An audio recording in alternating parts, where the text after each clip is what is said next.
여러분 안녕하십니까. 아침의 매일경제 시작합니다. 오늘은 9월 14일 금요일입니다. 각 신문의 일면 기사부터 보시죠. 먼저 매일경제입니다. 고가 다주택 22만 명의 종부세 폭탄이다.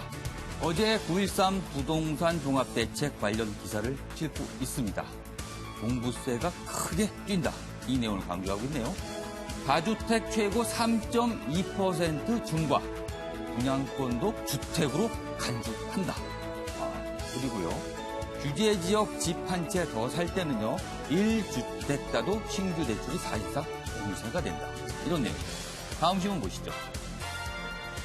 역시 부동산 대책을 전하고 있는데요. 투기와 전면전, 세금 대출 전방위 협공이다. 세금, 대출, 전방위로 막고 있다. 이런 내용입니다. 역시 비슷한 내용을 싣고 있네요.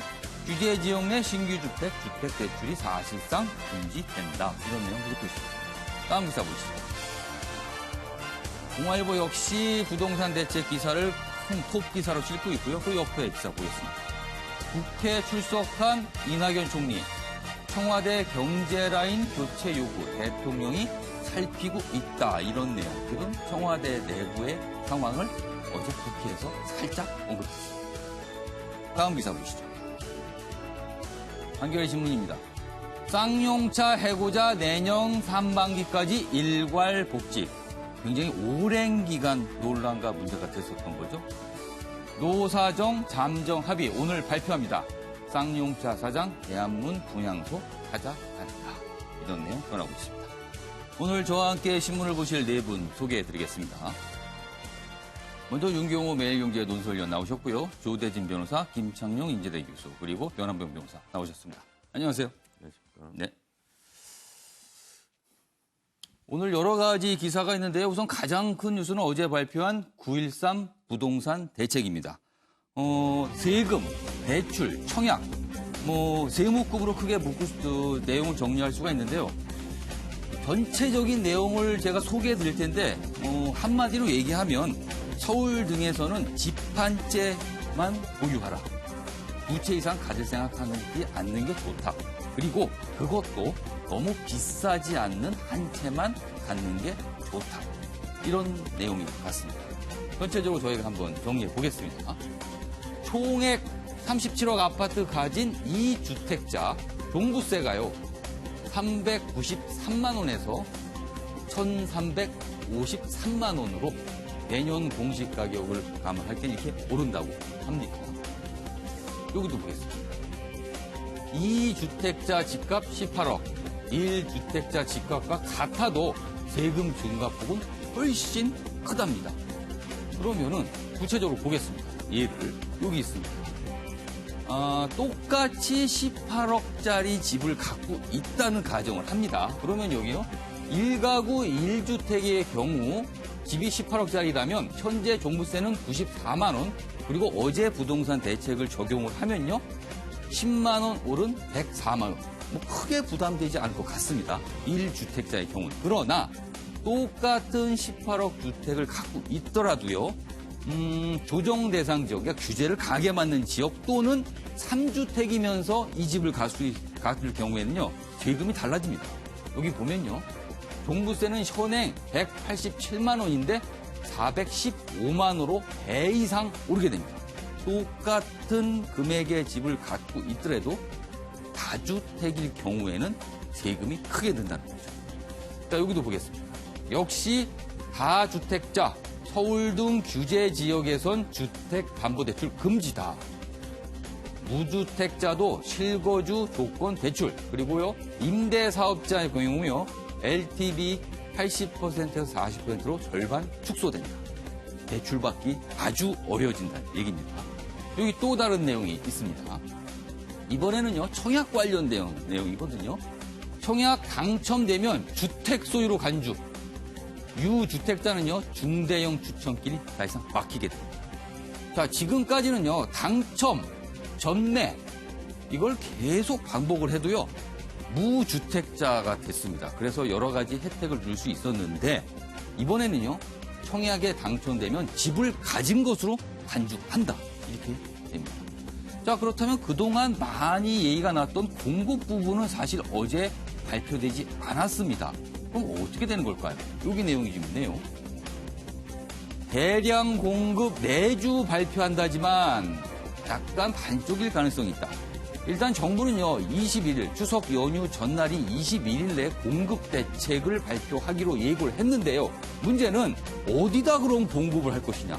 관건은 그린벨트를 손을 대는 거거든요. 그러나 지금 서울시 등 반대의 목소리가 크기 때문에 과연 어떻게 합의를 할 수 있을까? 아직 남은 시간이 많지 않은데 그래서 우려가 있다. 이런 얘기가 나오고 있습니다. 자, 그럼 여기서요. 어제 발표 내용 영상으로 좀 보고 오겠습니다. 법에 절차와 시일이 정해져 있기 때문에 그것이 종료되는 21일의 구체적인 입지와 그다음에 수량 이런 것들을 말씀드리고 그린벨트 해제와 관련된 문제들도 그때 종합적으로 여러분께 말씀드리도록 하겠습니다. 존경하는 국민 여러분, 투기와 집값은 반드시 잡겠다는 정부의 의지는 확고합니다. 이런 차원에서 현장과 전문가 의견 등을 꼼꼼히 살펴보고 금융, 세제 등에 걸쳐 강도 높은 대책을 마련하였습니다. 공급이 제한된 부동산 시장의 특성과 수도권과 일부 지역의 비이성적 과열을 막기 위한 불가피한 조치임을 이해해 주시기 바랍니다. 만약 주택시장이 다시 불안해지는 상황이 벌어진다면 필요한 주가 대책을 신속하게 마련하겠습니다. 국민 여러분께서도 깊은 관심과 또 적극적인 지지를 해주실 것을 당부 말씀드립니다. 감사합니다. 내용이 원래 이런 부동산 정책 복잡하거든요. 저희가 좀 가능한 신문에서 좀 쉽게 소개가 된 내용을 좀 소개해드렸는데 일단 윤경호 위원께서는 어제 발표 내용 전체적으로 평가 좀 해주시죠. 수요를 억제하기 위한 대책이잖아요. 예. 이 정부 들어서 8번째 내놓은 대책이다 예. 그러는데 그 8번째 내놓은 대책이 각각 어떤 내용인지 아마 시청자들 기억하지 못하실 거예요. 예. 다만 대출을 억제시키고 그다음에 세금을 좀 더 부과하는 거예요. 세금 부과는 국회에서 관련 법안을 개정을 해줘야만 가능합니다. 대출 억제는 얼마든지 금융당국의 그렇죠. 지도로 예. 금융회사들이 거기에 응하면 가능한 거고요. 예. 청약제도 역시 국토부에서 규정을 바꾸면 되는 예. 거니까 가능합니다. 김동연 부총리가 직접 나선 거는 지금 부동산 정책이 예. 민심의 이반을 가져올 만큼 사실 거시경제 정책의 예. 핵심이 되고 있단 말이죠. 예. 그리고 말씀드렸듯이 세법을 바꿔야 되기 때문에 직접 설명을 한 거고. 제가 보기에는 아까 앵커께서 예. 이렇게 주택을 가지는 게 좋다라고 얘기를 했는데 예. 그 말은 뒤집으면 예. 한 채를 가지든 두 채, 세 채를 가지든 예. 이만큼의 세금을 감당할 자신이 있으면 가져라. 그래서 제가 가능한 한 채를 가졌으면 좋겠다. 그리고 너무 비싸지 않은 한 채를 가졌으면 어떠신가. 이게 어제 정부의 메시지가 아닌가 싶기도 해요. 그렇습니다. 그런데 이제 과거에 이런 정책들, 비슷한 정책들이 예. 나왔을 때는 투기적인 수요는 시세가 오르면 차액으로 얼마든지 이런 세금을 내가 감당할 수 있다. 그러면 나는 정부의 정책에 맞서서 예. 오히려 이길 자신이 있다라는 예. 그런 세력들이 있었어요. 예. 그게 또 먹힌 시절이 있었죠. 예. 이번에도 그러면 그게 과연 먹힐까? 예. 그건 제가 지금 장담할 수는 예. 없고. 다만 실수요자들, 다시 예. 말하면 무주택자나 일주택자, 무주택자에 대해서 예. 규제를 하는 건 없죠. 예. 그러나 일주택자의 경우에 예. 아주 묘한 상황이 생길 수 있습니다. 직장을 옮기거나 예. 또는 부모님을 부양을 해야 되거나 예. 이런 경우는 대출을 받는 걸 어떤 예외적으로 필요에 의해서 이주택이 되는 상황. 그렇습니다. 그러면 한시적으로 2년이면 2년, 3년이면 3년 예. 동안은 예. 2주택이 되더라도 예. 이런 중과세 대상에서 제외해주는 이런 것들이 있는데 사실 예. 그런 걸 과거에는 많이 악용을 했죠. 이번에도 그런 허점을 얼마나 또 피해 나갈 건가. 시장에서는 또 얼마나 예. 그런 힘겨루기를 할 예. 건가. 이제 거듭 말씀드리지만 이런 예. 수요 억제책과 함께 역시 중요한 건 공급을 같이 해줘야 예. 되거든요. 그러나 공급이라는 게 서울 지역 이게 핵심이지 경기도 인근 지역에서도 남쪽에 있는 일부는 공급이 부족해서 예. 난리지만 다른 지역은 지금 예. 공급이 넘쳐서 오히려 예. 미분양 때문에 예. 괴로워하거든요. 그런 점에서 공급 지역 선택도 예. 잘 엄선을 해야 될 것 같습니다. 21일 발표를 한다고 예고를 했는데 어떤 내용이 나올까요? 궁금합니다. 자, 그러면 어제 나온 9.13 부동산 대책 반응은 어떻게 좀 전해지고 있을까요? 보겠습니다. 전문가들 반응입니다. 다주택자 등 투기 수요 어느 정도 억제할 것.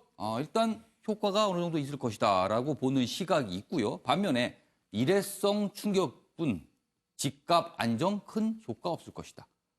여기는 또 약간 부정적 평가 반응이. 그래서 전문가들 일단 갈리고 있다. 그렇죠. 어제 발표해서 하루 지났습니다. 아직은 어떨까? 지금 빠르긴 하지만 일단 어제 상황 기준으로 보면 이런 엇갈린 반응이 있다. 자, 그리고요. 정치권은 또 어떻게 반응을 했을까요? 굉장히 또 극하게 갈렸을 것 같은데 역시 제목 보니까 그렇군요. 야당 세금으로 때려잡으려 해. 표현 셉니다. 아주 강합니다. 여당 투기 근절 맞춤형 대책. 여기는 약간 굉장한 극찬에 가까운 표현이군요.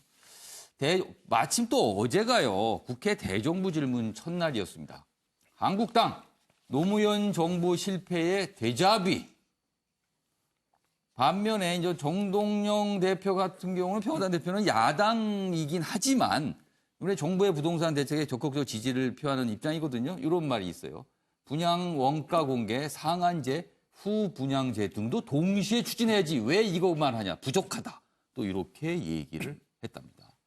자, 그리고요. 어제 나온 대책 중에 이제 첫 번째 가장 중요한 게 이제 종부세 부분인데 이 종부세 부분은 법을 개정해야 됩니다. 그 관련 내용인데요. 일단 제1야당인 한국당은 반대 입장입니다. 그래서 종부세법 개정안 처리가 만만치 않을 것이다. 이런 내용이 나오고 있습니다. 자, 조대진 변호사. 네. 시장 반응과 정치권 반응은 어느 정도 예상된 반응 같아요. 크게 예상을 벗어나지 않았습니다. 어느 정도 이제 논의가 이루어질 테고요. 아까 제가 잠깐 말씀드렸는데 어제 부동산 대책 발표 장면에서 인상적이었던 게 김동연 부총리가 직접 나섰다는 거거든요. 그렇죠. 그동안 7번의 대책은 대개 김현미 국토부 장관이 나서서 발표를 했거든요. 근데 어제 모습은 좀 약간 달랐고 김현미 장관은 옆에서 배석하는 형태를 보여줬어요. 네. 그게 어떤 의미가 좀 있을까요? 일단은 현 정부가 되게 심각성을 가지고 예. 있다는 부분을 알려주는 것 같고요. 예. 이제 모든 사람들이 어제 이제 그 실무 장관들이 이제 브리핑을 할 걸로 지금 예상을 했었거든요. 근데 이제 김동연 부총리가 직접 나서서 모든 상세한 상황을 예. 설명을 했었고요. 기자들의 일문일답도 직접 그렇죠. 하면서 자세히 설명을 했습니다. 그렇죠. 그래서 방송사들도 최초에는 이제 예. 전체적인 브리핑만 그 김동연 부총리가 예. 할 걸로 생각을 했었는데 자세한 그 질의응답까지 계속 예. 생중계하는 그런 상황이 벌어졌는데 그만큼 현 정부가 지금 이 부동산 정책에 관련돼서 관심사를 많이 갖고 있다는 걸 보여주는 방증하는 심각하게 느끼고 그렇죠. 있다는 걸 좀 보여주는 장면이다. 네, 그렇죠. 일각에서는 그래서 김동연 부총리한테 뭔가 책임과 함께 힘도 실어주는 거 아니냐. 이런 억측 같은 얘기도 좀 정치권에 있었는데 글쎄요. 아무튼 정부가 부동산 문제를 그만큼 심각하게 보고 있다. 이런 게 좀 상징적인 모습이다. 이렇게 좀 분석을 해주셨습니다. 자, 김창희 교수님. 아까 잠깐 얘기 나왔지만 공급 부분이 사실 관심사입니다. 그러나 서울 주변, 서울 안 또는 서울 아주 가까운 지역에 공급을 해야지만 효과가 있다는 게 그동안 얘기였어요. 근데 문제는 그린벨트입니다. 이게 반발이 꽤 있거든요. 이걸 어떻게 좀 정부가 풀 수 있을까요? 우선 이 신문 읽기 예. 이 시간을 통해 가지고 예. 부동산 그리고 이런 예. 공급 대책 이런 부분에 대해서 예, 예. 제가 좀 잘 모르기 때문에 예. 전문가 이야기와 신문을 꼼꼼하게 읽고 예. 분석을 좀 해봤습니다. 예, 예, 분석 좀 해주세요. 중요한 것은 아까 말씀하셨다시피 공급 대책이 예. 수반돼야 되는데 그런 부분은 예. 지금 발표에 빠져 있고 일단 21일은 미뤘죠. 예. 예. 그렇게 미룰 수밖에 없는 사정이 여당의 한 국회의원이 그런 예. 정보를 예. 유출시켜 가지고 엄청난 그렇습니다. 혼란을 가져왔는데요. 특정 지역을 아주 꼽아서 여기가 그렇죠. 택지 지역이라고 얘기를 해버렸어요. 지금 그것도 잘 모르고 그렇게 했다고 예, 하는데 예. 저는 국회의원 자격이 있는지 예, 그 부분에 대해서 저는 예. 여당에서 엄중한 책임을 예. 물어야 되고 예. 전체적인 부동산 고강도 대책을 예. 어떻게 보면 흔들어버린 그런 결과가 예, 예. 빚어졌다는 것이죠. 그래서 21일 날 그 공급 대책이 나오지만 과연 그린벨트 지역과 그 기존에 언급이 됐던 지역을 피해서 예. 제대로 할지는 또한 두고 봐야 되는데. 일각에서는 그 문제의 의원이 공개한 지역은 빠질 수도 있다. 이런 얘기도 또 나오더라고요. 그대로 하기도 부담스럽죠, 예, 정부가. 부담스럽죠. 그렇기 때문에 이 부분은 앞으로도 계속 예. 논란이 될 것 같은데요. 저는 이걸 보면서 예. 매일 경제만 세금 폭탄이란 단어를 썼어요. 예, 예. 왜냐하면 이렇게 보유세를 강화하고 이러면 예, 예. 언론에서 일제히 예. 비판하는 언론에서는 예, 예. 세금 폭탄을 과거에는 예, 예. 굉장히 많은 단어를 강렬한 단어를 동원했는데 매일 경제에서 예. 제가 찾아보니까 세금 폭탄을 써서 예. 매일 경제는 이걸 굉장히 그 강력한 예. 수단으로 보는구나. 그러나 다른 언론에서는 아직 세금 폭탄이란 예, 단어까지는 쓰지 않는 거 보니까 이 보유세가 기대한 만큼 강하지 못하기 때문에 일시적인 효과로 그치지 않을까 이런 우려도 좀 해봅니다. 알겠습니다. 변한봉 변호사. 어제 사실 저 종부 세금 부분에서는 종부세, 이른바 이제 보유세입니다. 그렇다면은 그동안 일각에서는 보유세를 높일 경우에는 그 보유하신 분이 빨리 처분할 수 있도록 거래세를 조금 낮춰줘야 되는 거 아니냐. 그래야지 빨리 처분이 이루어질 거다. 이런 얘기가 있었는데 어제 거래세 얘기는 없었어요. 종합적인 검토가 좀 미흡했다고 생각합니다. 이번 부동산 대책 같은 경우 사실상 청와대의 김수현 사회수석이 다 주도를 했다고 알려지고 있거든요. 청와대에서 다 주도를 하고 이후에 국토경제부 장관과 기재부 장관을 청와대로 불러서 상세히 설명하고 브리핑하는 역할을 취했습니다. 아까 말씀하셨듯이 사실 주무부서인 김현미 장관이 하는 것이 맞긴 하겠지만 이제 김동연 부총리에게 줬던 것은 아마도 정부에서 경제 전반에 관해서 관심을 가지고 있고 경제 문제로 김동연 총리가 우리 경제를 모두 컨트롤하고 있다라는 사인을 주려고 한 것으로 저는 이해를 하고 있습니다. 하지만 그 실질적인 내용은 김수현 사회수석이 자신의 노무현 정부 때 해왔던 것을 반복하는 것에 지나지 않거든요. 그러다 보니까 이렇게 흠결이 날 수밖에 없습니다. 예. 만약에 이번 부동산 대책도 기재부와 국토교통부 실무자들이 검토를 했었다면 예. 시장에서 말했던 것 같이 거래세 문제라든가 공급에 있어서 어떻게 실질적인 대안을 냈을지 예. 시장의 요구와 시장의 니즈와 그다음에 시장에서 문제된 것을 정확히 알기 때문에 예. 반응에 들어갔을 겁니다. 지금 그 기자들이 질의응답했을 때도 그에 대해서 이러이러한 준비가 있고 이러이러한 예. 계획을 가지고 있습니다라고 실무적인 답변이 나왔을 텐데 예. 이 계획 자체가 청와대에 있는 김수현 사회수석이 자신의 이상적으로 나온 것이기 때문에 예. 허점이 발견될 수밖에 없습니다. 실무가가 아닌 이론가가 만든 탁사한 행정의 결과이기 때문에 예. 시장의 반응에서 이렇게 냉초할 수밖에 없다고 생각을 합니다. 배경을 설명해주면서 약간의 비판을 곁들여 주셨어요. 아무튼 글쎄요. 이번 대책으로 부동산 집값이 잡힐까요? 아니면 또 정부가 9번째 대책을 또 내놔야 되는 상황일까요? 어떻게 될까요? 한번 보고요. 어제 이 부동산과 관련된 정치권의 공방이랄까요? 아무튼 서로 다른 주장들이 좀 있었습니다. 대정부 질문이 있었거든요. 그 내용 보겠습니다. 국회 정치 분야 대정부 질문. 야당은요. 좌파 사회주의 포퓰리즘이 경제를 망쳤다. 이렇게 주장을 했습니다. 대정부 질문에서 총리 등 장관들 앞에서 질문을 이렇게 한 거죠. 여당은요. MB 박근혜 규제 완화책에 부동산 광풍이 지금 불고 있는 거다. 지금 부동산 집값의 이 폭등하는 부동산 집값의 원인은 MB 박근혜 정부 시절로 거슬러 올라간다. 이렇게 주장을 했습니다. 어제 그 주장의 모습 영상으로 보겠습니다. 잘못된 경제정책을 주도하는 장하성 정책실장, 김수현 사회수석, 홍장표 위원장 등의 경질을 대통령께 요청할 생각이 있습니다. 예, 기본적으로 대통령의 측근 보좌 인력에 대해서 그 거취를 총리가 말하는 건 흔히 생각하는 총리의 영역은 아닙니다만 그러나 지난번에 경제수석을 대통령께서 교체하셨듯이 대통령께서도 문제가 있는지 여부는 충분히 살피고 계신다고 생각합니다. 예, 총리님, 이 정부의 십상시는 누구입니까? 금시초문입니다. 아시는 바와 같이 늘 국정운영 과정에 청와대 비서들이 등장하게 됩니다. 사안마다 저렇게 판례를 들고 나와서 언론에다 브리핑하는 것을 장관이 하고 총리께서 하시면 안 되는 일입니까? 그중에서 저희들이 하는 것도 있죠. 예를 들면 메르스는 내각이 지금 충실히 하고 있고요. 네. 그런데 작금의 적폐청산은 시스템은 그냥 둔 채 오로지 인적 처벌에만 치중하고 있습니다. 전직 대통령을 법정 구속 기간이 만료된 이후에 또 다른 영장을 발부하면서까지 구속 재판을 강행하고 있습니다.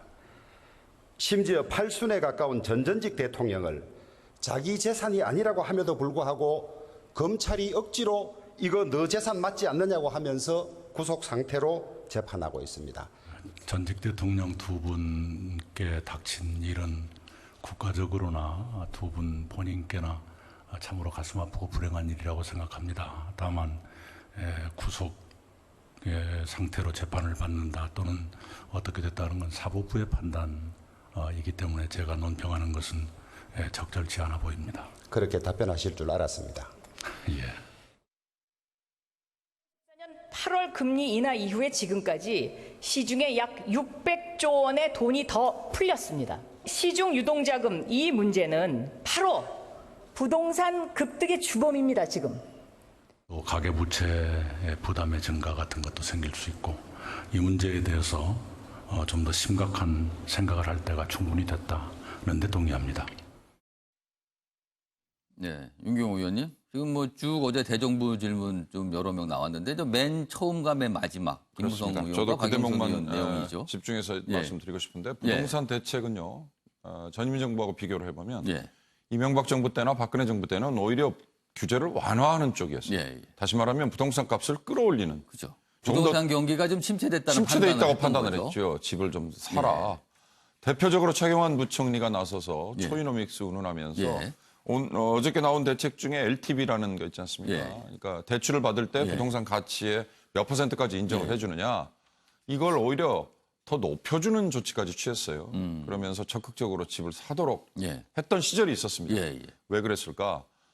경기가 침체돼 있다도 있지만 돈이 너무 많이 풀려 있는 건 사실이에요. 지금 박영선 의원이 한 얘기. 예. 그러나 이거는 박근혜 정부 때의 금리 인하 때문이 예. 아니라 사실 2008년 글로벌 금융위기 이후 예, 예. 전 세계적으로 저금리 추세가 지금 10년째 이어져 있지 예. 않습니까? 대한민국도 마찬가지인 거죠. 그것 때문에 풀려 있는 돈이 지금 부동산에 몰리는 거. 그리고 또 하나는 대출을 받아서 집을 사는 사람이 이 대출을 감당할 수 있을 만큼 예. 이자가 높지 않다는 것 때문이거든요. 예. 그러니까 기본적으로 수요 억제책의 근본은 예.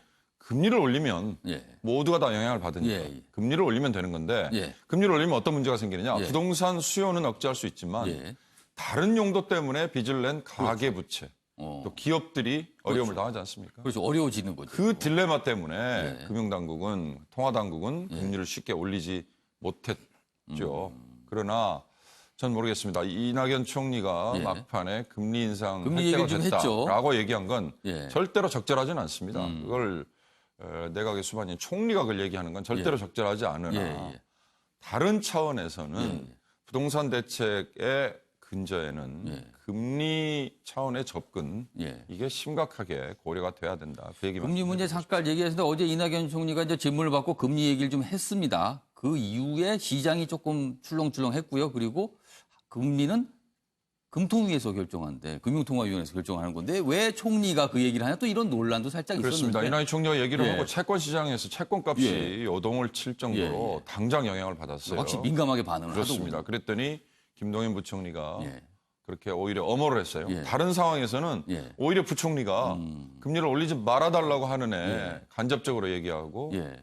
뭐 서로 통하는 게 있다는 우회적인 얘기도 하고 예. 이런 상황인데 어제는 오히려 묘하게 반대의 모습이 연출됐습니다. 알겠습니다. 김창현 교수께서는 어제 이제 대정부 질문에서 이제 최근에 경제적인 어려움에 대한 진단을 하면서 누구 탓이다. 이유가 어디에 있다라는 걸 완전 다른 시각으로 보여줬어요. 네, 뭐 현 정부 입장에서는 예. 그렇게 좀 어떻게 보면 궁색해 보이지만 예. 또 그런 측면이 있어서 얘기를 했으리라 예. 보는데요. 좀 전에 그 총리가 예. 금리 인상을 예. 하게 된 발언은 직접적으로는 본인이 예. 올리겠다 내리겠다 그렇죠. 인상 인하는 없었습니다. 그렇죠. 금리가 약간 뭐 네. 달라져야 된다라는 정도의 그거는 이제 뉘앙스였습니다. 질의를 하는 국회의원에 대해서 동의한다는 차원에서 예. 그런 검토해 보겠다는 것이지 예. 총리가 금리 인상 인하는 해명은 또 뒤늦게 나오거든요. 금리를 뭐 인상한다 이런 말 한 적이 없다라고 또 해명이 나왔어요. 그 이제 그 예. 질의하는 데 있어 예, 예. 동의하는 것이지 검토위에서인데 자신이 그런 얘기는 부적절하니까 그렇고요. 예.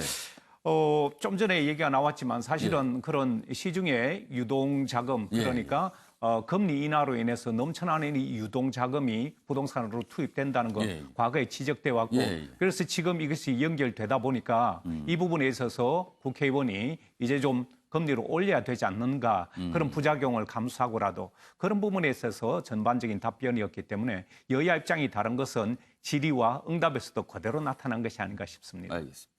이번에 한국당 얘기를 좀 보겠습니다. 그동안 한국당에서 볼 수 없었던 모습인 것 같아서 소개해드리겠습니다.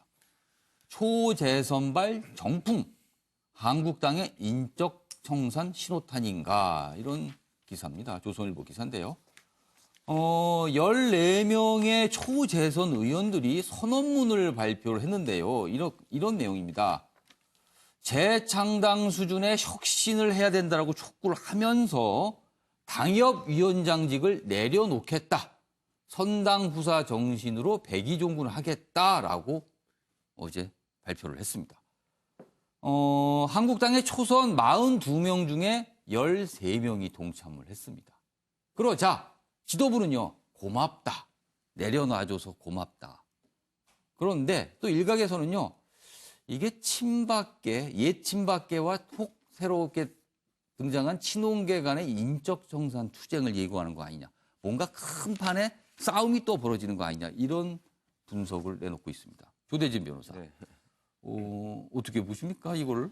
뭐 야당의 문제니까 뭐 정확하게 지금 평론하기는 좀 어렵습니다만 어쨌든 홍준표 대표가 지금 들어오고 있지 않습니까? 들어올 예정인 상태이기 때문에 지금 김병준 그 비상대책위원장이 어떻게 보면 교감이 초재선 의원들과 좀 있었다고 보여집니다. 그래서 지금 홍준표 대표가 복귀하려는 이런 모습들에 대해서 어떻게 보면 견제구를 날린 거라고 보여질 수도 있을 것 같고요. 홍준표 대표가 들어오면서 지금 언론에 뭐 트위터에 남겼던 얘기가 갈등의 대한민국으로 들어가서 본인이 어느 정도 역할을 하겠다라는 내일 저녁에 귀국합니다. 그렇죠. 그러니까 들어온 어느 정도 역할을 하겠다라는 걸 지금 나타내고 있기 때문에 들어와서도 이제 김병준 그 비상대책위원장은 역할은 이미 다 했으니까 더 이상의 분란을 일으키지 말라 이런 신호탄 이렇게 견제구를 날린 거 아닌가 이렇게 보여집니다. 그런번 변호사, 당협위원장 자리라는 건 사실 국회의원으로서도 굉장히 중요한 자리로 여겨지지 않습니까? 근데 그거를 어제 일단 내놓겠다. 일부긴 하지만 내려놓겠다. 그러니까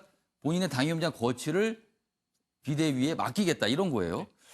그렇다면 그동안 인적 청산이 없었다라는 지적을 받았는데 이게 어떻게 보면 인적 청산일 수도 있거든요. 만약에 당협위원장을 내려놓는 분이 많이 생긴다면 당내에서 이게 어떻게 예상이 될까요? 앞으로 전개가. 저도 한국당에서 이제 당협위원장직을 맡고 있기는 하지만 사실 당협위원장은 차기 총선 공천에 가장 좀 유리한 교두보라고 할 수가 있습니다.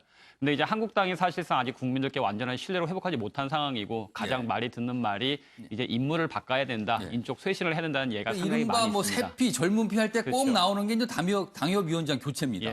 근데 이제 그러다 보니까 특정 몇몇 당협위원장 교체를 하거나 아니면 몇 사람에 대해서 뭐 인적 쇄신을 한다고 하면은 항상 이게 특정 계파를 죽이는 것이 아니냐, 계파 싸움 아니냐 그런 항상 그 의혹의 눈초리를 받게 됩니다. 그럴 바엔 차라리 지금 계속 그 원외 당협위원장 위원장이라든가 아니면 40대 초저선에서 나오는 이야기가 전국의 모든 당협위원장들이 다 사퇴를 하고 제로 베이스에서 다시 한번 평가를 받자. 국민들께 제대로 평가를 받고 지역에서의 활동상이라든가 전원 다 사퇴서를 제출하고 일단 재신임을 받겠다. 그렇죠. 동일한 기준 하에서 그 사람들이 다시 평가를 받게 된다면 이것은 특정 계파에 대한 어떤 인적 쇄신의 문제가 아니라 제로베이스 다시 시작을 하고 그 자리에서 좋은 사람이 있다면 가서 모셔오자. 그것이야말로 제대로 자연스러운 인적 청산과 인적 쇄신도 될 것이고 당의 얼굴을 바꿀 수 있는 것이 아니겠느냐라는 이야기가 많이 나오고 있습니다. 아마 이번에 초재선 의원들의 그 모임은 그런 아마 물꼬를 틀려는 것이 아닌가 생각하고 그런 움직임들이 상당히 많이 있기 때문에 앞으로도 이어지지 않을까 그렇게 좀 조심스레 예측을 하고 있습니다. 그러면은 10여 분 말고 더 향후에 내려놓을 분이 좀 나오실까요? 더 있지 않을까 싶은데요. 기존에도 이제 몇몇 분들은 그런 이제 뭐 당협위원장이라든가 총선에 불출마 선언을 하셨었는데 그것이 계속 이어지지 못해서 좀 아쉬움이 있었습니다. 근데 이제 원내 말고 원내에서도 그런 이야기들은 계속 나오고 있기 때문에 이번 한 분으로 끝날 것 같지는 않습니다. 이 모습이 여론에 어떤 모습으로 비춰질까요? 긍정적일까요? 아니면 뭐 또 저러다 마는 거 아니야? 이런 약간 냉소적인 반응을 넣을까요? 일단 좀 지켜봐야 될 것 같습니다. 자, 이번에는 연예인 관련 기사가 좀 몇 개 있어서 소개해 보겠습니다. 구하라, 아이돌 그룹 출신이죠? 구하라. 이별 통보 남친 폭행 혐의 경찰 조사. 이 남자친구가 맞았다라면서 신고를 해갖고 한밤 자택에 경찰이 출동하는 소동이 벌어졌다고 하네요. 그런데 막상 구 씨는 서로 폭행한 것이다. 이렇게 얘기를 하고 있어서 또 경찰 쪽에서는 일단 정도가 좀 경미한 수준이다. 이런 입장을 밝혔는데 여기 좀 있군요. 앞으로 어떻게 될지는. 경찰 관계자는요. 현재 사건 접수만 된 상태로 구 씨의 혐의에 관해 소명된 것이 없다. 경찰은 조만간 일정을 잡아 구 씨를 조사할 계획이다. 남자친구를 때렸다. 그리고 구 씨는 서로 폭행한 것이다. 그래서 좀 어제 하루 종일 인터넷에 화제가 좀 됐습니다. 요 기사도 좀 보죠. 김부선 변호인의 강용석 선임. 낯선 이름. 김부선과 강용석 동시에 나왔습니다. 13일 경기 분당경찰서에 따르면 최근 법무법인, 그러니까 강용석 변호사가 소속된 법무법인으로부터 김 씨의 변호인 선임계를 제출받았다. 그리고요, 경찰 관계자는 김 씨가 강용석 변호사와 함께 14일 오후, 오늘입니다. 오늘 오후 경찰에 출석할 것으로 보인다. 이렇게 기사가 되어 있습니다. 자, 그럼 여기서 박진아 아나운서가 전하는 자세한 이야기 듣고 이어가도록 하겠습니다. 이재명 경기지사와 스캔들에 휩싸인 배우 김부선 씨가 변호인으로 강용석 변호사를 선임했습니다. 김 씨는 오늘 오후 성남의 분당경찰서에 재출석하는데요. 앞서 김 씨는 지난달 22일에 참고인 신분으로 한 차례 경찰에 출석했죠. 그런데 변호사와 함께 오겠다며 진술을 거부하고 돌연 귀가했습니다. 그리고 이틀 전인 12일 김 씨의 변호사가 강 변호사인 걸로 밝혀졌는데요. 강 변호사가 대표로 변호사로 활동하고 있는 법무법인이 그제 경찰서에 김 씨의 선임계를 제출했습니다. 또 강 변호사는 자신이 운영하는 유튜브 채널을 통해 김 씨의 사건을 자신이 맡게 됐다고 밝혔는데요.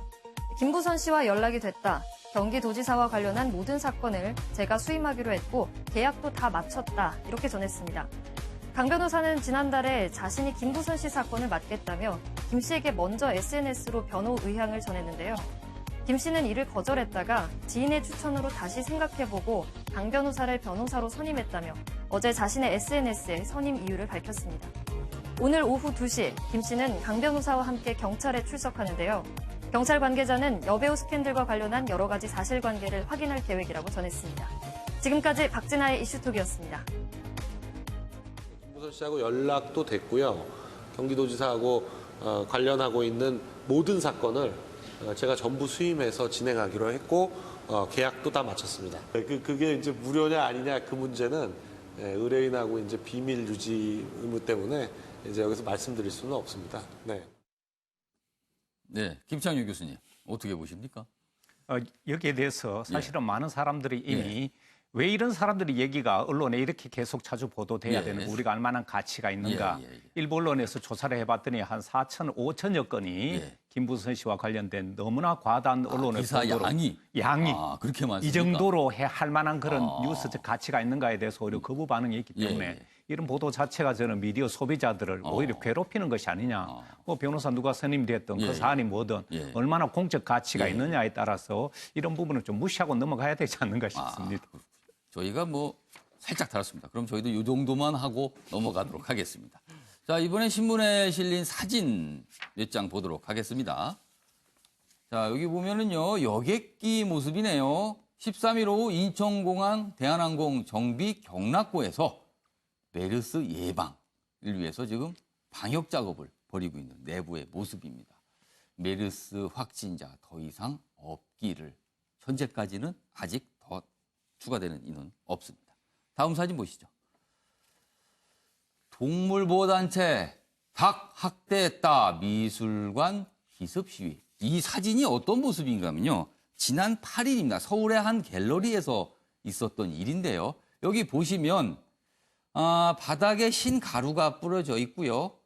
닭이 움직입니다. 그래서 이 흰 가루에 닭이 움직이면서 남긴 자취를 보는 작품이거든요. 어떤 서양 화가가 이런 작품을 전시를 했습니다. 그런데 여기 보면 닭을 좀 묶어놨습니다. 너무 많이 움직일까 봐. 이걸 보고 동물보호단체가 동물학대다 문제를 삼아서 이 갤러리에 와서 시위를 벌였어요. 그래서 이렇게 기사가 된 거거든요. 물론 저 닭은 어떤 한 유치원에서 기르던 닭인데 잠깐 빌려온 다음에 이 전시가 끝난 지 다시 돌려줬다 그러거든요.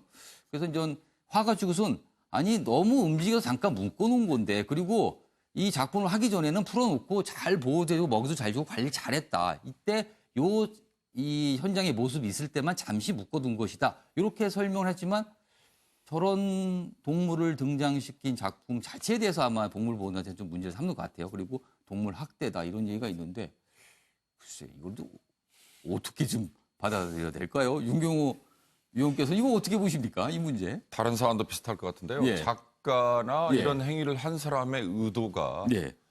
그러니까 이 사람이 내가 이런 작품 또는 이런 행위가 해당 동물을 학대한다는 걸 알고 화가는 만약에 아마 그런 인식이 없었겠죠. 없었던 걸로 예. 추정이 됩니다. 알고 했다면 예. 동물보호단체들의 항의가 서로 이해가 갈 수 있죠. 그러나 그렇지 않은 사안이라면 나의 의도는 전혀 그게 아니었다라고 하면 사실은 전혀 엉뚱한 거죠. 본인은 의도도 하지 않았고 관심도 없는데 와서 동물 학대했다라고 얘기하는 이런 건데요. 사실 뭐 꼭 이런 것만 있겠습니까? 그러면 뭐 치킨집 앞에 가서도 얼마든지 동물 학대라고 시위할 수 있는 거 아니에요? 그렇게까지 가면 이건 너무 사회가 한쪽과 다른 쪽이 너무 일방적인 주장이 난무하는 거라서 제가 뭐 꼭 이게 동물보호단체들이 학대라는 게 일방적인 주장이다라는 얘기를 드리는 건 아니지만 다른 사안에도 비슷하게 적용이 될 것 같아서 당사자의 의도 여부가 중요할 것 같습니다. 동물 학대인가? 아니다. 잠시 그냥 작품을 위해서 잠깐 데려다 놓은 걸 뿐이다. 아무튼 저희가 좀 눈길을 끌어서 오늘 사진으로 한번 소개해 드렸습니다. 자, 다음 기사로 좀 가겠습니다. 여기 제목이 달려 있네요. 70돌 생일날 반성문 쓴 사법부. 70돌인데. 내후 외환의 초라한 잔치. 사법부 70주년 기념식이 어제 열렸는데요. 지금 사법농단 관련 문제로 시끌시끌하죠. 양승태 등 전직 대법관들 불참. 시민들 대법 앞 적폐 시위. 적폐라고 주장하면서 시위를 벌였고요. 내부에선 수사 협조 실효성 논란도 벌어지고 있다. 어제 김명수 대법원장이요. 최근에 논란이 있었죠. 영장이 자꾸 판사 관련 영장이 기각이 된다. 이런 논란이 있었는데 그와 관련해서 이런 얘기를 했습니다.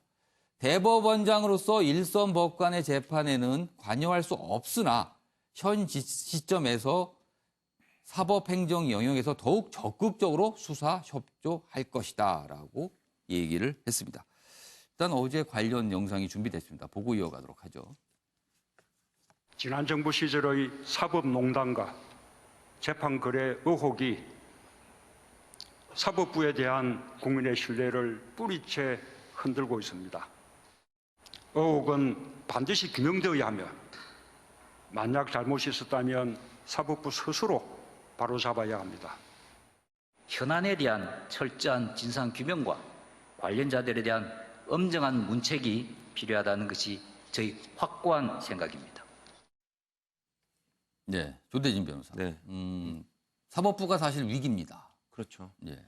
그러니까 지금 뭐 변호사들 사이에 그런 얘기가 있습니다. 판사가 왕이다. 뭐 서러우면 판사하면 되지 않느냐. 뭐 이런 얘기가 있습니다. 지금 그 사법부에 와 있는 지금 이런 위기가 어떻게 보면 다시 태어날 수 있는 좋은 기회라고 저는 생각이 들어지고요. 그리고 문재인 대통령도 어제 그리고 김명수 대법관도 어제 이런 부분을 강조한 것 같습니다.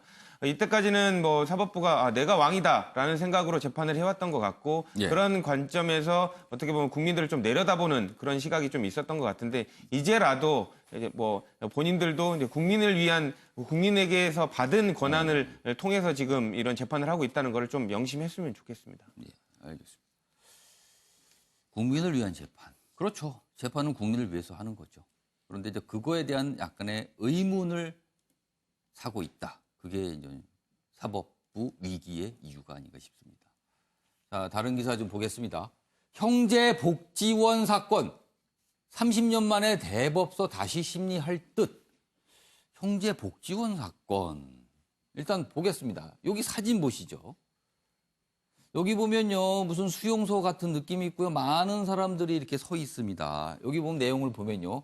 한국판 아우슈비츠로 불리는 부산 형제복지원에선 박정희 정권 때인 1975년부터 1987년까지, 이때는 전두환 정권 때죠. 강제노역, 구타, 학대, 성폭행이 자행됐다. 공식 사망자만 513명이다. 이렇게 알려져 있죠. 그런데 어제 검찰개혁위원회가요. 검찰총장에게 비상상고를 공고했습니다. 그래서 기사가 된 거거든요. 옆에 내용 좀 다시 좀 보겠습니다. 역시 형제복지원 30년 만에 다시 법정 간다. 자세한 내용이 여기 나와 있군요. 검찰개혁이 진통 끝에 표결 통해 검찰총장에게 비상상고 권고 결정을 했습니다. 문무일 총장이 받아들일 가능성이 큰데요. 그렇다면 대법원에서 이 사건을 다루게 됩니다. 그래서 이번에는 진실 규명이 이루어질 듯하다 이렇게 얘기를 전하고 있습니다. 우선 변호사 변호사 비상상고가 뭡니까? 비상상고라는 것은 그 예. 재판에 근거된 법률의 위헌이나 잘못된 해석이 있을 경우에 예. 그 이제 검찰총장이 직접 대법원에 상고하는 것을 말합니다. 예. 형제복지원 사건 같은 경우에는 이제 형제복지원에서 상당한 인권 유린 행위가 있었는데 예. 이에 대해서 뭐 특수 폭행이나 불법적인 감금 혐의에 대해서 예. 이제 당시 기소를 했었습니다. 예. 그래서 대법원에서는 무죄를 판결을 했었는데 그 이유가 뭐냐면 내무부 훈령에 따르면 그 당시에 그 재소자들을 관리하기 위해서 그 정도의 행동은 괜찮다라는 훈령이 있었습니다. 그러니까 법이 아니라 하나의 일종의 행정 지침일 뿐이죠. 그러니까 내무부 훈령으로 행동했기 때문에 문제가 없다라고 해서 무죄를 그러면 이미 판단했던 확정 겁니다. 판결은 난 상태인 예, 거네요. 그렇죠. 예. 근데 이제 판결 근거가 됐던 내무부 훈령 자체가 이제 위법이라는 것이죠. 법률도 아니라 일종의 행정 지침 가지고 사람에 대해서 그렇게 인권 침해적인 행위를 할 수가 있느냐. 그런 법령 해석은 잘못됐다라는 것에 기존 대법원 근거해서. 판결에 근거됐던 그 훈령 자체가 그렇죠. 그게 불법이다. 예, 예. 그렇기 때문에 이제 비상상고에서 그 내무부 훈령은 잘못 적용됐던 것이고 위법적인 예. 것이기 때문에 형제복지원 사건에 대해서 다시 한번 예. 판단을 해달라는 것입니다. 예. 다만 이제 그 파기 환송된다고 하더라도 예. 이미 대법원에서 무죄 판결이 났던 것이고 당사자는 이미 작고하셨기 때문에 예. 다시 유죄로 바뀌지는 않습니다. 예. 다만 이제 우리 사법부가 과거에 인권의 보루로서 행동을 했어야 되는데 그러한 행동을 하지 못하고 잘못된 훈령을 적용한 것에 대해서 아마 사죄한다. 그다음 유가족들에게 그 심심한 조의를 표하고 예. 어떤 뭐 국가의 보상이 필요하다. 그런 선언적인 의미를 남기기 위해서 이제 예. 비상상고라는 것을 고려하고 있는 것으로 보입니다. 예. 김창희 교수님, 형제복지원 사건은 사실 국가가 국민한테 저지른 참 해서는 안 될 일이라고 지금 알려져 있는 거잖아요. 그렇죠. 그거에 대해서 아마 다시 한번 법적인 판단을 받을 계기가 될 것 같으네요. 예, 그런데 이 사건의 중요성과 그 예. 어떻게 보면 잔혹성에 대해서 제대로 법적인 조명을 받지 못했다고 저는 판단하고 있고요. 검찰 수사도 사실은 그 당시 검사가 그 불법 강제노예 현장을 보고 수사를 시작했지만 윗선에 의해서 제대로 수사가 되지 못해서 어영부영 이렇게 판결로 넘어갔는데 이 30년 전 사건이기 때문에 지금 보면 공식적으로 죽은 사람만 513명이 넘어갑니다. 국고가 지원된 형제복지원의 원생이 3,000명이 있었거든요. 그래서 엄청난 어떻게 보면 인권이 유린되고 국가에 어떻게 보면 공권력이 오히려 여기서 거꾸로 이런 범법자들을 보호하는 이런 결과가 빚어져서 지금은 30년 전 사건이라서 공소시효 문제도 있기 때문에 아마 특별법을 제정해서라도 이 사건의 진실을 밝히는 것은 우리 국민이 어떻게 보면 인권을 다시 보장한다거나 묻혔던 진실을 밝혀서 이런 일이 다시는 일어나지 말아야 되겠다는 그리고 또 사법부가 얼마나 또 잘못했던가 이런 부분에 대해서도 저는 꼭 필요한 사건이다 생각하죠. 알겠습니다. 재판이 어제 좀 꽤 관심을 끈 재판이 있어서 쭉 소개해 드리겠습니다.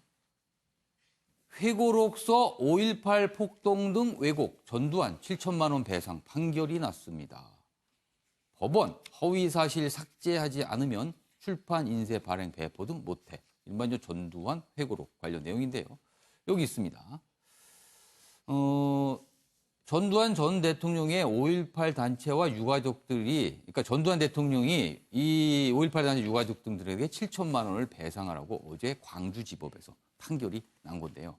일단 조대진 변호사, 이 판결의 의미를 조금 부연 설명해 주시죠. 일단 5.18 관련 단체들이 그 전두환 전 대통령하고 그 출판사 그리고 아들 전재국 씨에게 이제 그 소송을 걸었는데요. 여러 가지 이유가 이제 사실이 아닌 내용들을 담고 있기 때문에 가처분도 신청을 했었습니다. 그래서 이제 그 사실이 아닌 내용들을 담은 상태로 이제 출판 배포를 하지 말아달라고 얘기를 했었는데 요청을 했었는데 법원이 그걸 일단 받아들였고요. 그걸 전제로 해서 이제 손해배상 청구 소송이 지금 진행됐었는데 배상을 하라라고 지금 그 판결을 내렸습니다. 왜냐하면 이제 그 전두환 회고록에 있는 5.18 내용 자체들이 사실에 근거하지 않는 역사적 사실에 명백하게 좀 배치되는 부분이 있어서 왜곡됐다라고 이렇게 판단을 했었고요. 이런 부분을 최초에 이제 가처분이 인용된 뒤에 조금 가려서 또 출판을 했었거든요. 근데 이렇게 임의적으로 가린 것 말고는 명백하게 수정하지 않고서는 출판 배포도 하지 마라.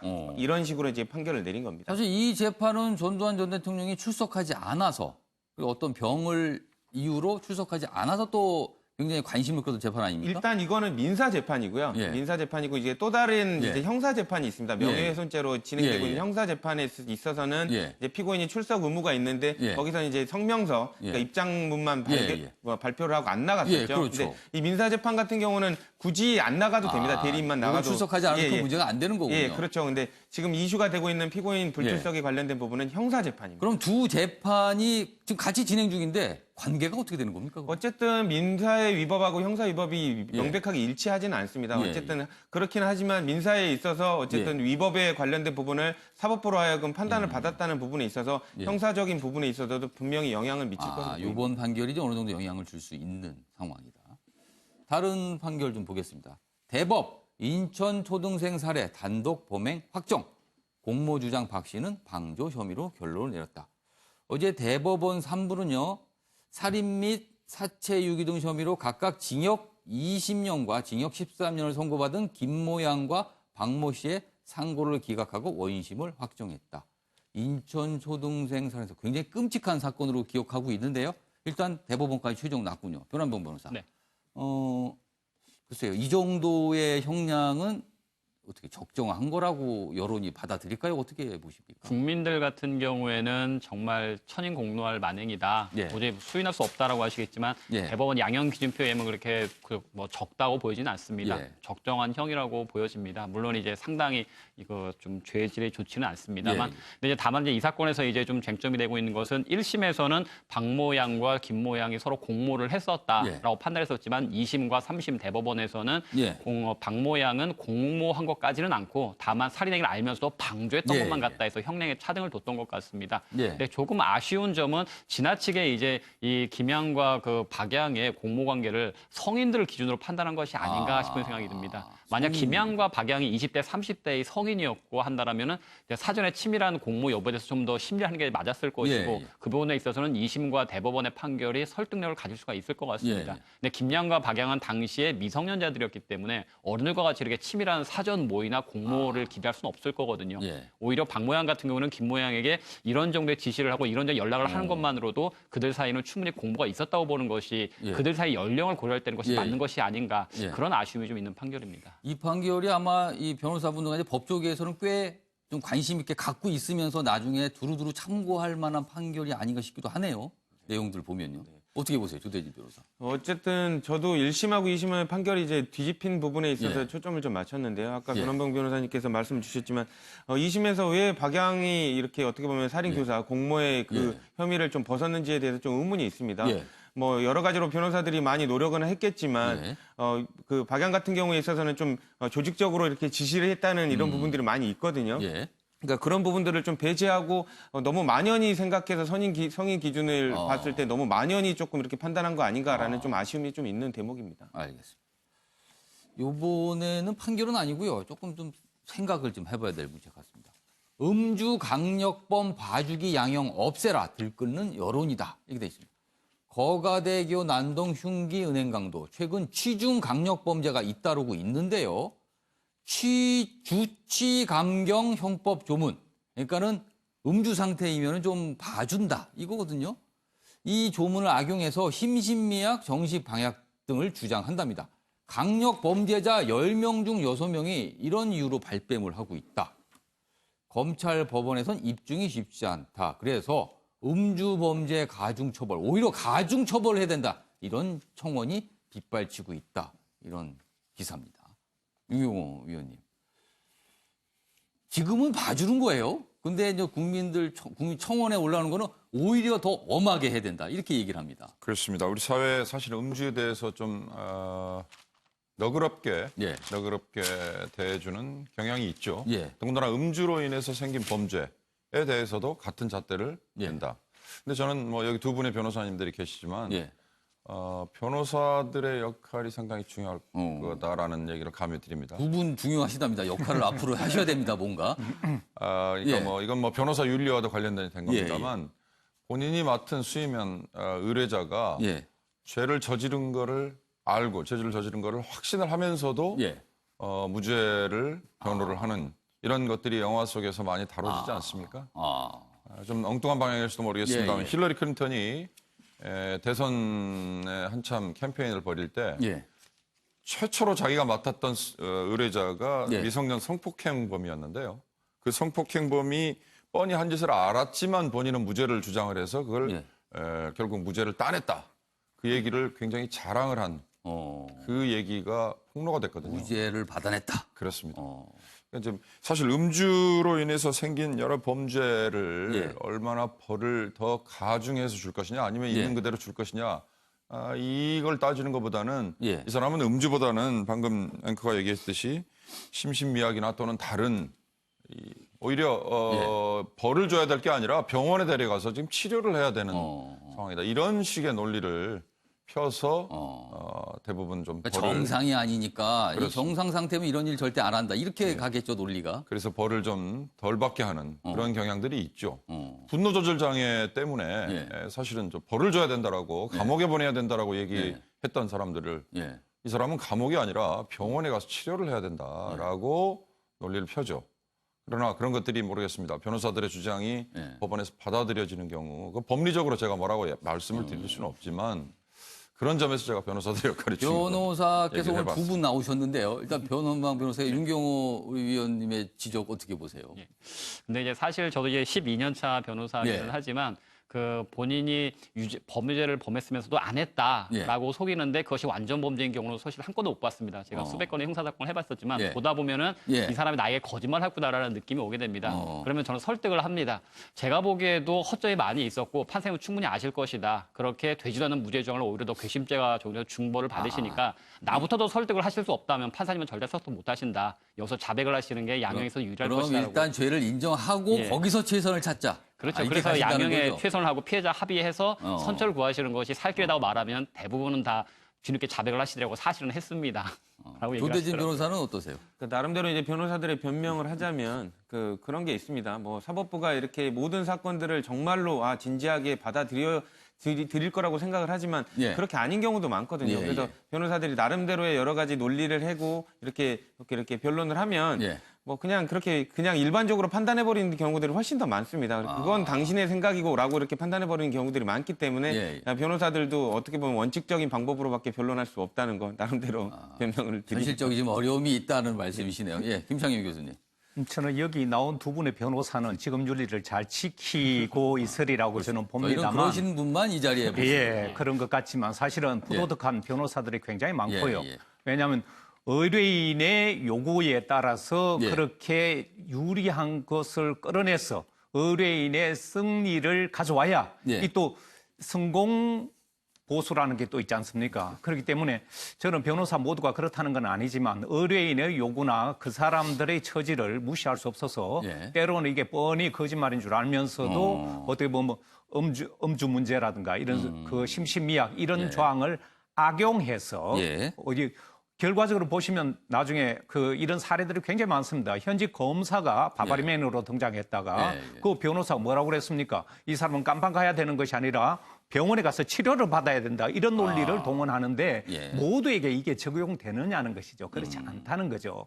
그래서 변호사 잘 만나면 유죄가 무죄가 되고 오히려 구속될 사안이 구속되지 않고 이런 것이 일반 시중에 여론이 있다 보니까 지난번에 거가대교 이 난동 사건 같은 경우는 굉장히 큰 사건이었음에도 불구하고 지금 음주 문제로 굉장히 지금 또 솜방망이 처벌이 예상되다 보니까 국민들이 이렇게 불만이 높아지는데 저는 법은 상식의 결집체이기 때문에 프랑스처럼 이 매일경제신문에 보면 프랑스는 오히려 이렇게 음주나 마약을 복용하고 이런 일을 가중처벌한다는 것 아닙니까? 더 강하게 처벌한다. 그렇죠. 저는 지금 음주 단속까지 운전 단속까지 하고 이런데 이런 취지를 살린다면 과거에 이런 악용될 요소를 없애주고 국민들의 요구를 받아서 좀 개정해 줄 필요가 있다 생각합니다.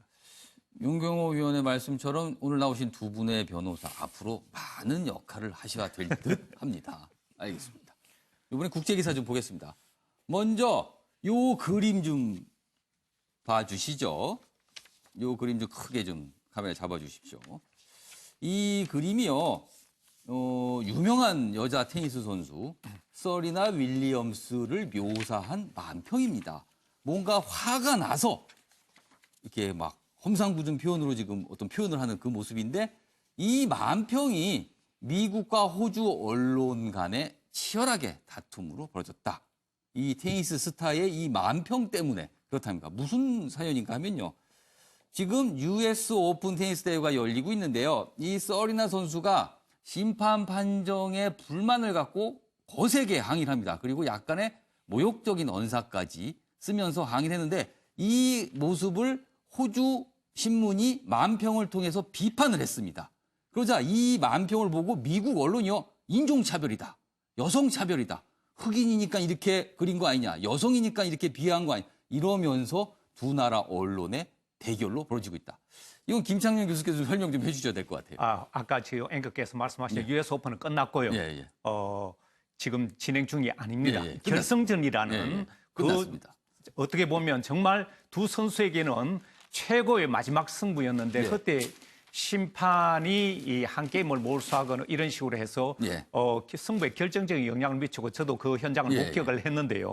문제는 호주 언론에서 만평으로 고릴라처럼 묘사해서 미국이 아끼는 흑인 테니스 스타를 이런 식으로 모욕을 줬다. 이게 또 백호주의, 호주의 백호주의를 앞세워서 인종차별이다. 이런 식으로 했더니 호주에서는 언론의 자유를 침해했다 해가지고 미국 언론하고 호주 언론하고 이렇게 대립 양상을 보이는데 저는 이쪽을 보면서 두 나라 사이에서 언론 간의 이런 대립은 흔치는 않지만 충분히 있을 수 있는 일이기 때문에 표현의 자유와 그 한계를 어디까지 할 수 있느냐 이런 차원에서 좋은 공부가 되었다고 생각을 합니다. 운동선수 한 명을 놓고 양 두 나라의 언론이 격돌하는 모습, 뭐 독특한 내용이 좀 벌어져서 소개했습니다.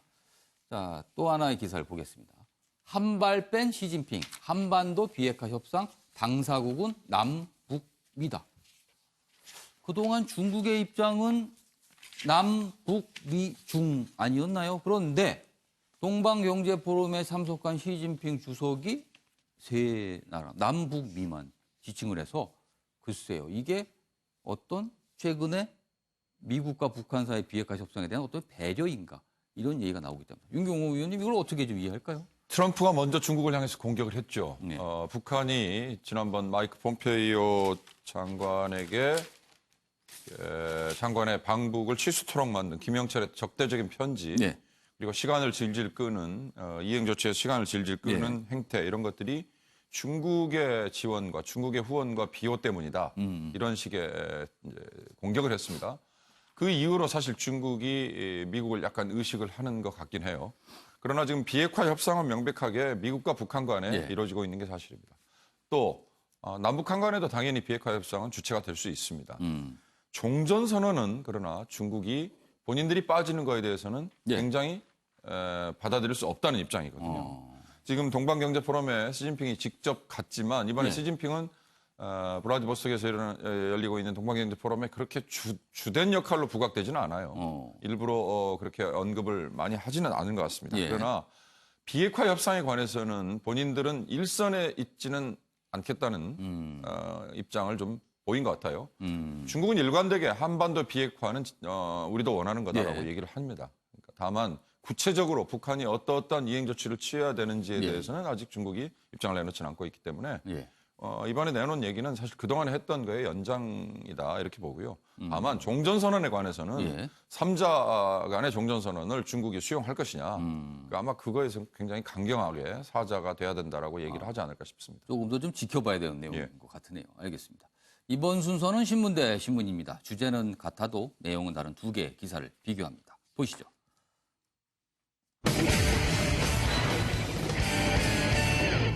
신문 대 신문, 경향신문과 매일경제를 비교했습니다. 경향신문, 4대 그룹 총수들 문 방북의 동행 긍정 검토다. 매일경제, 평양 정상회담 수행 4대 그룹 속내가 복잡하다. 이렇게 돼 있습니다. 보겠습니다. 경향신문 기사입니다. 제목 방금 제가 소개했던 제목과 비슷하게 달려 있습니다. 삼성전자, 현대차, SK, LG 4대 그룹 총수들 문 대통령 방북의 동행 긍정 검토. 청와대 관계자는요, 기자들을 만나 이런 얘기를 했습니다. 해당 기업에 초청을 했다.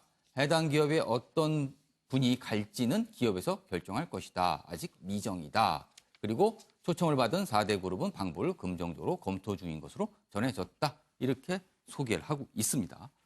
자, 매일경제 기사는요, 같은 내용을 다루고 있습니다. 그런데 재계, 남북 경협 취지 이해하지만 미국 시장서 불이익 받을까 우려. 이런 얘기가 나오고 있다네요. 미국 6월 북미 정상회담 이후 대북 제재 1년간 더 연장. 미국 정가에서는 아직 시선이 곱지 않다. 그래서 기업 입장에서는 좀 눈치가 보인다. 그래서 여기 제목이 복잡한 속내다. 여기 하나 좀 소개해드리겠습니다. 재계 고위 관계자가 한 말입니다. 정부의 취지는 이해를 하지만 미국 제재 등을 의식하지 않을 수 없는 사항이다. 방북이 급하게 결정됐기 때문에 기업인들이 실질적으로 성과를 얻어오기보다는 그냥 갔다 오는 게 아닌가. 이런 생각도 든다. 이렇게 반응이 나타났어요. 자, 일단 변환봉 변호사부터 좀 보겠습니다. 두 개의 기사를 저희가 비교해 봤습니다. 좀 어떻게 평가하세요?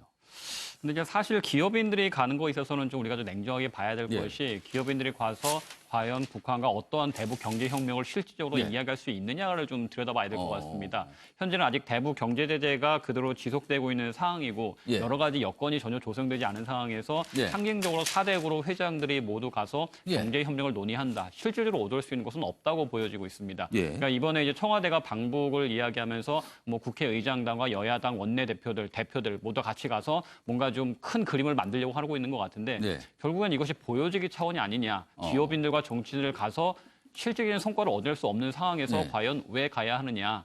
그 얘기를 좀 짚어야 될 필요가 있지 않을까 저는 생각을 합니다. 김창희 교수님, 사실 이번에 평양 정상회담은요. 통상적인 대통령의 해외 순방과 달리 순방길은 사실 경제인들이 동행을 하죠. 그러나 이번에는 비핵화라는 굉장히 심각한 문제를 논의하는 자리거든요. 그런데 4대 그룹을 동행을 한다. 경영 문제를 얘기하겠다는 의지가 있긴 한데 과연 그거에 대한 적절성은 조금 여러 가지 의견이 나올 것 같아요. 예, 저는 이 경향신문하고 매일경제를 이렇게 비교해 보면 매일경제는 재계 우려를 좀 포인트를 맞춰서 중점적으로 보도한 것 같고 이 경향신문은 정부 입장에서 이런 보도를 한 것 같거든요. 청와대 입장을 좀 많이 그렇죠. 다뤘습니다. 그래서 이 경향신문 같은 경우는 지금 무슨 시장조사 차원에 가는 것이지 어떻게 보면 계약하러 가는 그런 것은 아니고 더군다나 또 북한 김정은 위원장 입장에서는 남한 쪽에서 우리나라 쪽에서 좀 더 성의를 보이는 그런 것을 요구하고 있기 때문에 정치인만 가는 것보다는 앞으로 우리가 남북 경협 차원에서 가서 한번 보는 것이 좋지 않을까. 또한 그쪽에 대한 뭐 예의 차원이랄까요.